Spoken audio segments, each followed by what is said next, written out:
తిరుపతి వెంకటేశ్వర స్వామి అంటే ప్రతి ఒక్కళ్ళకి కూడా ఎంతో పవిత్రమైన స్థలమని, అక్కడ దొరికే లడ్డూ ప్రసాదం చాలా పవిత్రమైందని అందరికీ తెలిసిన విషయం. ఈ యొక్క లడ్డూ విషయంలో అనేక విధాలుగా కలుషితాలు కలిసినాయి అంటూ, జంతు కళేబరాలకు సంబంధించిన కొవ్వు వాడారంటూ ఈరోజు నిర్ధారణ అధికారులు పరీక్షించి నివేదిక అందించడం జరిగింది. దీంట్లో అనేక విధాల జంతువుల కొవ్వు వాడి నాణ్యత అనేది లేకుండా చేశారని చెప్పేసి బయటకు వచ్చిన నిజాలు. ఈ విధంగా దేవుడి ప్రసాదంలో కూడా ఈ విధంగా చేయటం వల్ల చివరికి వాళ్ళు సంపాదించింది ఏముంది?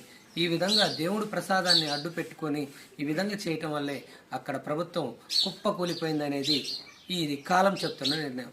ఇటువంటి దుర్మార్గులపై తగిన చర్యలు తీసుకొని ఇటువంటి జంతు కళేబరాలతో జంతు కొవ్వులతో ఈ యొక్క లడ్డూలు తయారు చేశారంటూ వచ్చిన ఆరోపణలు ఎవరైతే చేశారో వాళ్ళపై చర్యలు తీసాలని కోరుకుంటున్న ప్రజలు.